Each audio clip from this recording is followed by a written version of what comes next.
Hello and welcome to the GCSUNScast, a Gold Coast Suns show for fans by the fans.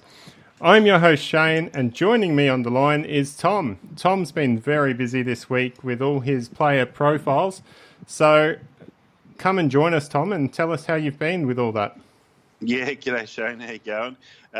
Yes, the profiles, it didn't seem like so much at the beginning, but I think we're 7 or 8 in, concentrating on backline this week, so we can have a bit of a chat about it. Haven't covered all of the backline yet because there are so many new players to the backline, and of course we already know about the fellas who are already on the list. So hopefully later in the show we can get right into that and talk about who we think might be our starting backline players. But happy to share what I've researched in the past and what I'm researching now. Very excited about this list, and people want to know about players who they haven't heard much about. Yeah, well, Suns fans are absolutely loving it on their Facebook pages, so that's fantastic. If you want to check us out, we're over at facebook.com/GCSUNScast. Or this episode is brought to you by our Patreon donors. So you can reach out to us at patreon.com/GCSUNScast to donate to help us out and help fund some equipment. So the donors, or the show is presented to you by Old Soul, Jack Stad, Paul Vosti, Tom Kim, and James Wood. So thank you very much to our donors. Well, without any further ado, let's get on to the show. We've got a big one for you today. We'll kick off with a bit of news. We've got to discuss some of the rule changes coming into effect this season. We've already seen a bit of it in the AFL's women, so we'll discuss how we think it's going to affect the Gold Coast Suns this year. And we're going to have a chat about the backline, or what the backline would look like in 2019. After all, we've lost a key player in Stephen May, and also to a lesser extent Cade Collar-Jasny from our defensive line. And it's looking a bit bare there, but we've got a lot of new faces. So that's going to be an interesting one. We'll finish up with any questions. So if you've got any questions, jump on, let us know. We are live. You can talk to us on Spreaker and ask any questions, and we'll try and get back to you by the end of the episode. So without further ado, let's get into the news. Tom, what's the number one news article for you today? Well, normally we'd be up and about talking about new signings for the AFL Suns men's team, but this week we signed our very first women players to the AFLW team. Of course, we've already got a QAFLW team, but this is the AFLW team contracts where they're actually getting paid. And 3 players, one from Cairns, one from Townsville, and one from the Gold Coast, which is kind of a nice little synergy there, because those are our 3 main sort of player nurseries. And I won't go through all the names and stuff because, trust me, in the next couple of weeks there's going to be a lot more players named. There's a couple of AFL Suns player sisters who I'm looking forward to getting signed up. So we'll keep everyone posted as to all those details. But on the Suns website, you can have a look at the I won't call them girls because they've signed to the women's team now, and congratulations to them. One more piece of news: a big hot gossip in the AFLW is Adelaide Crows AFLW premiership winning coach Beck Goddard. She quit the club before this season, and she is odds-on favourite to be the next. Well, not to be the next, to be the first AFLW Suns coach.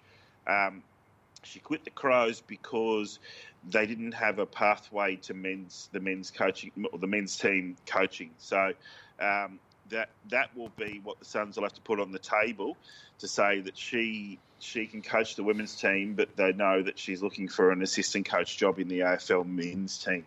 So if we can do that, she'll sign up, and she is the best coach going around. Well, that sounds interesting. We've got another Suns team starting up again from scratch, and hopefully bigger and better things will happen for the AFL Suns women, and they can hopefully get a better start to their career and their season than what the men's team did. I think 9 years ago now. Yeah, they'll learn a few lessons this time around, because I mean, same club and same management of the current team. I think we're building some big things, not just in the men's AFL team, but the juniors, the academies, and this AFLW team. They want to get out there and they want to win it straight away. Yeah, well, in other big news, we spoke about it last week, the culture around the club, and one of the leaders in that culture has re-signed until 2022. So, Tuke Miller, congratulations, and it's great to have him on board for another 3 years. It's Miller time. Yeah. He may be our next captain. It could happen. You seem to think it might not be the favourite Swallow. So Miller's sort of the second favourite amongst the fans. He'll certainly be up there in the leadership group when that gets announced sometime in the next week or two. Yeah, so that's really good. Now that makes Miller, Witts, and Swallow the recent players to re-sign all for long-term contracts. So the stability of the club is really getting there. In the injury news, we have Holman, who's on a modified program still because of back soreness suffered at the end of last year. And new Suns recruit Corey Ellis has a groin history from his time at the Tigers, and he's also on a modified program just to ensure nothing flares up there. And to finish up, Jack Leslie, who we've spoken about before, who had knee surgery last year. He's back running, but is still yet to join the main group. So things are looking good on the injury front. Fingers crossed, nothing bad happens. Touch wood. Certainly a lot better than other clubs. You read about clubs who having players going down with potential season-ending injuries. Former Suns player Harley Bennell's broken down again. And another former Sun player, Stephen May, will be out for the rest of the pre-season, possibly. We're lucky so far, touch wood, as you say. Yeah. All right. Well, in other news, Jared Harbrow is the only Gold Coast Suns player to be named to play AFLX. He was selected by Eddie Betts as part of Team Deadly and the Aboriginal team. So that's good to see. Besides that, I don't know if there's much more interest to pay attention to AFLX. No. Good on you, Harbs. What a great honour, and he deserves to be there. But just don't get injured, mate. We need you. And to top it off, we do have some intra-club and practice match news. The Gold Coast Suns will be having an intra-club game at Metricon Stadium on Thursday, the 14th of February at 3 p.m.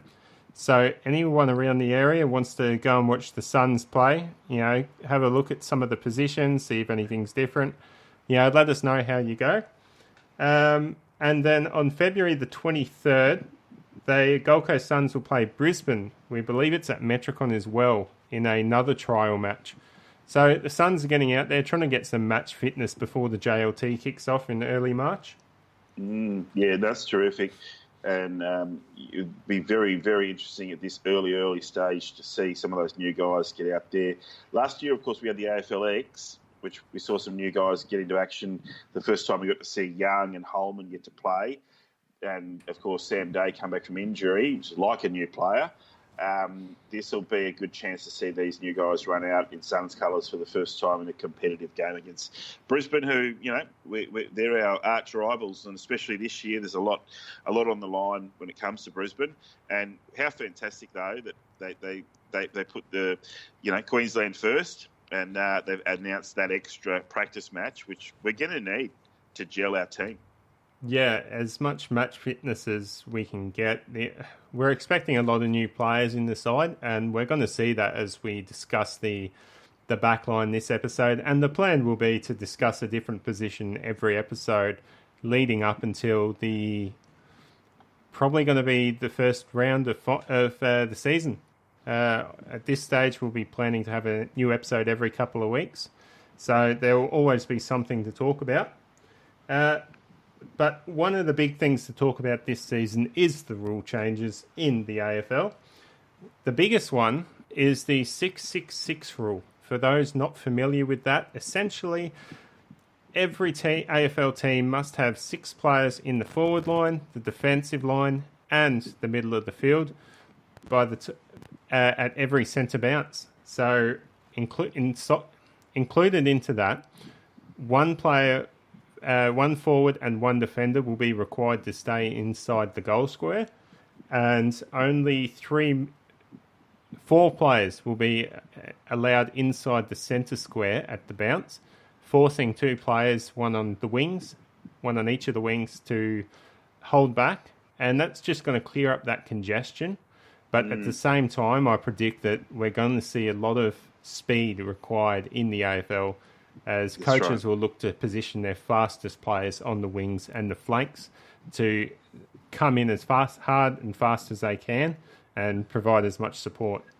Well, one of the tactics last year, it's been a tactic for a long time, but one of the telling tactics, and I think against us especially, was a big winger from the opposition team was coming off the bottom of the centre square.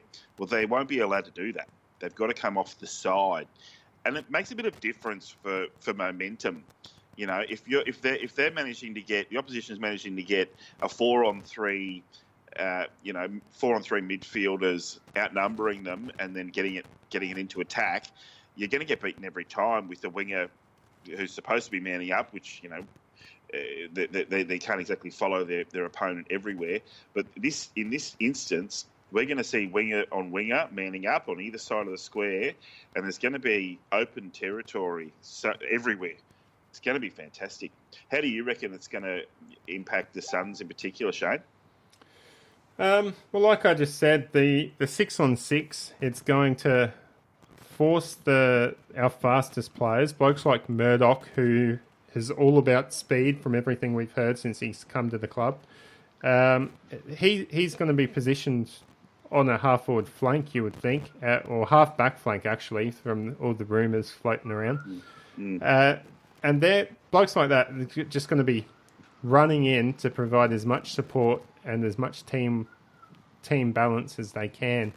It's going to be interesting for forwards, I think, because we're not going to see that 7 or 8 opposition defenders flooding our forward line.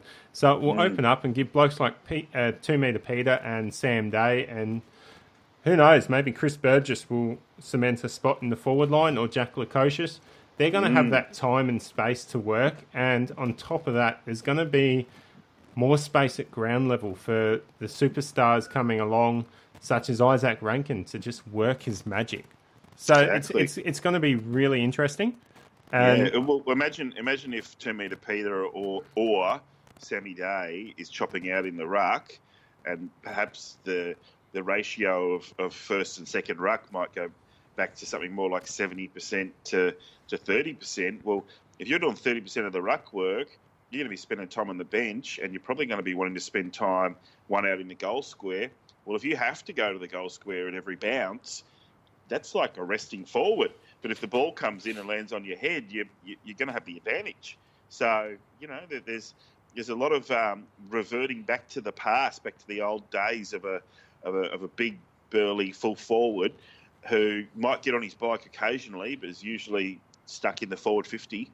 Yeah, close to goal. And to counter that, I mean, we've seen from the first few weeks of the women's matches that in the midfield, the teams with less of a gruntish midfield struggle. So clearly, that's also going to have an effect. The Suns aren't renowned for having a strong midfield in the past. I'm optimistic that we do have a strong midfield now. With the amount of players that can rotate through there, we should always have someone fresh in the middle. So I'm optimistic that it's not going to affect us too much. But if injuries hit and things go south as they have in previous years, we could really feel some pain in the middle of the ground, and there could be some serious blowouts. So that's the other side to it. There is, but I think we've got a few young players who bulked up a bit over the off season, and they're third, fourth, and fifth year players now, and they really ought to be able to bash up a few midfields, and they ought to be able to take a bit of a flogging from some of the best midfields that are out there. and then dish it back out to them. So in the past, when we've been sort of rolled over by a team like Collingwood or Richmond or the West Coast, we need to be able to stand up toe-to-toe to them. And I reckon these new rules will actually allow us to do it. It'll just change the makeup. We're not going to have the little young guys in there getting smashed all the time. We're going to have a few different combinations and a few veterans getting in there and taking the hits so that the young guys can be fresh when it comes to tired legs in the third and fourth quarter. Yeah. Now, this is the Backline episode, so let's look at the rule changes that are going to affect the defenders. The biggest ones are the kick-out rules. So, previously, opposition players would stand 5 metres back from the 8-metre goal square. Now they're required to stand an extra 5 metres back. So, essentially, they're standing 18 metres out from the front of the goal. Now, in the past, players also would have to kick it to themselves to be able to play on. That no longer happens. Players can just grab the ball as long as they're running out through the goals and not the behinds. They can play on, and until they pass that mark, then the opposition can't touch them. So that's really interesting. Whether they handball or kick, it doesn't matter. So blokes like Harbrow and Hanley, they're just going to be sprinting out of there as fast as they can and really try to upset the opposition, who sort of, let's just say opposition teams will have to be on their game after a behind is kicked, because if they're not quick to set up again, it could go down the other end very quickly. Well, we've seen it in the AFLW. There were players who they could get as much as 40 metres out from goal before they kick it, and by the time they kick it, it's gone past the centre circle. So that's amazing. Not even the best torps will go that far. So you instead of having to kick for distance, you can run for distance and then kick for accuracy, or hand off, as you say, in a hand pass, because it doesn't have to be. You could have someone going coast to coast by hand if you play it right. I see this being a big win for the little guys, because often in kickouts, it's the little guys who just get outmarked or outpositioned. But in this case, they're going to be able to run it out of there. Slight disadvantage for Pierce Hanley, because this little rule, it first changed to the play on, because, of course, in traditional footy, you could never play on from a kick-out, and you had to wait for the umpy to finish his stupid flag waving. Well, we got this from Gaelic footy, and Pierce Hanley's been one of the exponents of the play on, doing his little kick for himself.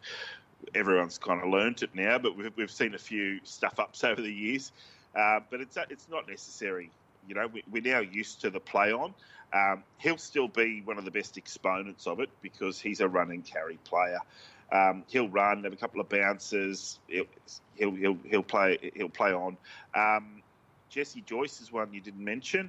I think he's a very accurate kick over that 30 to 40 metre range. So he'll be confident just to step over the line, draw the man on the mark, and then lay it on the chest of someone who's leading for the ball. That's certainly something. And we'll have more tall players in our side this year than last year, so they'll be marking opportunities outside of 50, where it's not so much of a danger of being intercepted and getting kicked back for a goal. Yeah, well, that's the other trend that we'll see, is players leading into that space, that 18-metre protected space, and allowing the short kick out, and then, that could also bring in that sort of negative hold the ball, keep his off mindset that we have seen, which a lot of people aren't happy about in our game. And we've sort of seen that to an extent in the AFL women's. So, it could go either way. But optimistically, you'd like to think players will take the game on and try to get the ball down to the other end of the score as quickly as possible. But I wouldn't be surprised late in game, when it's on the line, players do revert back to that hold the ball mentality. Now, I think it opens itself up to a bit of sort of more like NFL set plays kind of thing. So if you want to wipe a minute off the clock from a kick out, you could do it pretty easily because your opposition is not going to be crowding in. They're not going to have a forward press. But if the opposite is happening, your opposition has got everyone they can forward of the midfield. Well, you're going to need to use the spacing close, and you're going to have to use it in creative ways. And I think that'll set itself up for set plays where you might see one of the bigger guys come in and shepherd for a play on. You're going to see a bit of hand passing back and forth and a bit of running football. And I can't wait. Yeah. So the only other noticeable rule that we've decided to pick out from the Pack of 9, there are more rule changes, but we're just focusing on the ones we think are really going to affect the Suns. The other one is the hand in the back rule. So no longer will players be penalised for just placing a hand in the back. Umpires are going to be looking for that pushing motion. So we've saw them try to implement that in previous seasons. More so they'll look at whether things were a double motion, whether Stephen May would, shoulder a bloke out the way and then run back to take a mark. And they'd look at that as two separate actions, therefore a free kick. So now they're looking at it as hands in the back are okay as long as there's no pushing, which will allow players forwards to protect their space by putting their hand out to stop their opponent coming back into their protected space. So that really works well for players that have a good football readability and can predict where the ball is going to land. So that's another thing that's really going to benefit the skilled footballers out there. Well, I'll just make one stat about that, and that's the Big Red Fire Engine, Rory Thompson. In the past, he's been pretty even with his free kicks for and free kicks against. And you can't really blame him if he's on the wrong side of that ledger because it's kind of AFL's the kind of game where your tall defenders are eventually going to give away a free kick and it generally tends to get sent back over their head into a frigging goal. Well, last year, he got pinged 21 times in 17 matches. And his previous worst was 9 times. And he only got given 5 free kicks when, there were times when opposition players were absolutely mugging him, but, key defenders don't get a lot of free kicks. So if a lot of those free kicks, if we can say at least half of those free kicks were for, this rule would mean that there's no longer a free kick, it could be as much as a goal a game advantage for us, especially considering there are other defenders getting pinged for it as well. So I'm all for it. It's going to mean that the full forwards are getting fewer free kicks. Good. All right. Well, now it's time for the episode for us to look at our defensive line. So let's start with our key position players. Generally, you would think we'd go in with 2, possibly 3 key position players. Now, our key position depth this year involves Thompson, Leslie, Hompsch, Collins, and then you could also throw in Burgess there, or Sam Day as being capable of playing that key position players. Am I missing anyone, Tom? Oh, Charlie Ballard, who played second tall forward a lot last year. Ben King, number 6 draft pick. What do we say? Thompson, Burgess, Hompsch, Leslie, Collins, Graham, Ballard, Sammy Day, potentially Ben King, and maybe even you could chuck Jack Lukosius in there because, he may not find a role in the forward line or maybe more comfortable as a defender as he develops. We have no end of talent at that position. Possibly explains why my mate Dirk Conan didn't get drafted, because he's also in that group. And, of course, we could pull the trigger and select him in the pre-season or the mid-season. So we've got 10 potential players at that spot. Yeah, so who do you think will be our key defenders? I mean, go into a game, you're a coach of the Gold Coast Suns. Obviously, it depends on our opposition, but you're going to have 2 key defenders to hold down your traditional post of fullback and centre half back. And And then you're going to have that third key defender that's always going to be on the cusp that you'll bring in if there's an injury or if you're playing a team like North Melbourne or Collingwood who are very tall down forward. So for me, I believe our number one key defender is Rory Thompson. We've seen what he's been capable of, and as long as he's injury-free, he's a stalwart for the Gold Coast Suns Football Club. I believe our new fellas, Jack Hompsch and Sam Collins, comes in at 2 and 3. I leaned more towards Hompsch because of his AFL experience to sit in at number 2, and then Collins at number 3. How do you feel? Well, Jack Hompsch has stood on all of the best full forwards and centre half forwards in the AFL. So, and he hasn't disgraced himself either. So he's like Rory Thompson. He's kept Buddy Franklin to 0 goals. And he gives away a lot of height and weight to Franklin too. So Hompsch goes well, but he's also an intercept defender, which Thompson usually gets the main sort of opponent. So Thompson doesn't really get many possessions, and we don't need him to. We need a guy like Jack Hompsch to be able to come in and stand on a tall guy, but know when to play off him and go in there and get those crucial intercepts. Well, that's the role Stephen May played. So ideally, our second key defender to hold down that halfback position is going to be playing in that sort of mould. Yes. So do you think Hompsch or Collins is better suited to that? I actually think that all three of those players that you mentioned will be in our back line. And the reason I say that is because, as you said, with May, he was playing that role and getting beaten every week. And it wasn't that he's a bad player. It's just that you can't be in two places at once.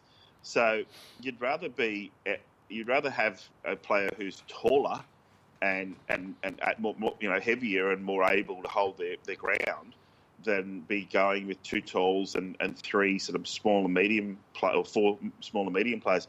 The possibility there, instead of three talls, would be two talls and one tall on the bench, but you'd probably be going with Sam Day or Chris Burgess, who can play forward and back. Or might I jump in here with Charlie Ballard? He's a fan favourite, and he does that sort of role. He is capable of being that sort of tall midfielder, which is obviously the perfect sort of role to play as an intercept defender.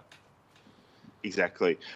I see Ballard as a winger, and he played a lot of footy for us on the wing because he provides that tall marking option, and he's very good with his disposal. So that's where I'd prefer him. I mean, my preferred setup is to have your ruckman and 7 other talls, and you have 5 talls up the guts, and then your 7 or 8 tall players. And when I say tall, I'm talking 6'5" and up. And we've been playing with 4 or 5 players of that height, and that brings in the Ballard. I mean, if we're playing a team that's pretty short, then we're not going to have that many tall players. It's simple. But if we play a team like Richmond, their defenders are all very tall. They've got 4 tall defenders at any one time. So I don't see there being any problem with us having 3. Okay. So, I mean, if we're going to have 3 tall defenders, we're going to have to take away from somewhere. Is it the small forwards or the midfielders? I mean, we've got Harbrow and Joyce who have consistently held down the small forward positions. So does that change? I think if you go to 3 and 3 tall, 3 small, you go with Joyce, Harbrow and Hanley as the smaller guys. As you mentioned, there are guys like Jordan Murdoch who are in the running for a halfback flank position because of his pace. So I would say you play your horses for courses. If you're playing a team like Richmond, they're going to have 2 tall, damaging forwards and 4 little blokes. So you can't have 3 tall defenders trying to defend against that. You're going to need a roaming tall guy, so you probably want to have a Ballard or someone on the bench. But I think we have the depth so that the back 6 is never going to be settled. If someone's not in form or they're injured, replace them. We've got plenty of guys to slot in. That's why Stuart Dew wants to have players who can play more than one position. So we've got our key position players all sorted, really. It's the sort of 16, 17 players around the rest of the ground who we need to find the right body for the right job. And I think we'll see that change from week to week, from opponent to opponent. Yeah, there's definitely going to be a lot of rotating in the side this year. I still don't think Stuart Dew settled on his best 22. A lot of players are still to be proven. They still need to earn their spot. And I think that's a theme they want to continue at the Suns, where players aren't gifted spots, that they have to earn them. So looking at that, the strategy that the club takes for their backline is probably the more important aspect, as that's going to then give us an idea of what sort of positions players are going to fill. Yeah. So the traditional strategy is your 2 key position players, 2 midfielder, mid-tall sort of rebounding flankers, and then your 2 small lockdown defenders. Does that change, or do we look to change it up with maybe that 3rd intercepting defender and be a team where we sort of rely on getting that rebound from half back to then move forward? We've got a lot of half-back flankers. It's funny because we've always had a lot of half-back flankers in our squad. And then last year we started to run short of fit and healthy half-back flankers. Well, I'm here to say we're back in the land of having plenty of players who can play off the half-back flank. And I guess it's, what do we need? Do we need a speedster like Murdoch, who I will say, Jordan Murdoch's played the majority of games for Geelong over about an 8-year period, and he's very rarely had to go back to the VFL. And in a team like Geelong, that's saying something. And they only let him go because Gary Rowan from the Swans is a Geelong Falcons junior, and it's a very, very long tradition of Geelong Cats. If a Falcons player gets away from the draft, they wait until free agency or a trade comes up and they bring him back in. They did that with Gary Ablett Jr. They've also got what's his face, Luke Dalhouse from the Bulldogs, who was a Geelong Falcons player. So without narrowing on the Cats, the point is Murdoch was a required player until they found a guy who plays a similar style. So we've scored big time with him. Mate, we've got Harrison Wigg, yet to make his AFL debut, very highly rated for years. We've got Jez McLennan, our draftee, who can play off the halfback flank. There's a whole bunch of guys in there who could do it. Do you want a little speedy flanker like Jacob Heron? Can Hanley play high halfback, or is he required at the back pocket? Jesse Joyce isn't a small player. So, I think we can find the right balance. But, yeah, I think there are guys in there who are going to play a good game and then have no opponent potentially for the next week and find themselves in the needful. Yeah, it's very possible that that's going to eventuate. I think we'll be going with a very fast sort of backline. I do believe that we will have those 2 traditional key position players, but I imagine Joyce and Harbrow will likely hold down the traditional posts in the small defensive line. I looked back to our round 1 defensive team last year, and the backline was Harbrow, Thompson, and Joyce. So I can't imagine those 3 changing. Now, the half-back line is what's going to be different. Who's going to fill that second KPP? I believe that will be Homsch. And then you've got your half-back flankers, and I believe that's where the variety will come each and every week. I think it's going to be a very fast half-back flank line. I expect to see Jordan Murdoch there from everything I've been hearing from the club. And then you'd expect someone like Pierce Hanley to be playing there if he's not on the wing. But if we look through the depth of the side, you could probably pick a majority of the team that's been capable of playing that half-back flank role. Everyone like Swallow and Tuke Miller can play that half-back line. you've also got a lot of our forwards are capable of playing off that half-back flank. So that's a very flexible position. But then you also have your bench player or another player on the ground that can swing into that position. We usually have Sam Day capable of swinging in to be a KPP. But now we've got players like Ballard who are capable of swinging between basically any position on the field. They're true utility players. I believe Chris Burgess is another one of those. So we've got a lot of flexibility, and I think that's going to be the key for the Gold Coast Suns in 2019. Yeah, every player has to be able to play at least two positions on the ground. Well, because we've got this depth, and so far the injury toll is nobody's out for round one even. So 46 players to choose from. That's 23 players in the AFL team and 23 players in the NEFL team. So, with the one extra non-playing reserve. So that NEFL team is going to be chock-a-block full of AFL calibre players, all playing with the intent on breaking into the senior team. So no one's going to be able, zero players in that AFL team are going to be able to afford to go through a form slump or to be, incapable of doing the role that they've been selected for. Even some of the senior players, I wonder if maybe the time's come for some of those senior players to probably put their hand up and say, I'm just not going so well. I need to go back to the NEFL, knowing that there's an absolute gun ready to go there. Last year we had everyone getting on the Michael Barlow bandwagon saying that he should be put up.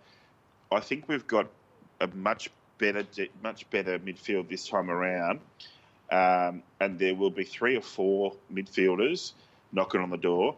There's going to be 4 or 5 key defenders playing out of position. Some of them playing out of position because you can't have, there's so many of them, you can't put them all on the same team.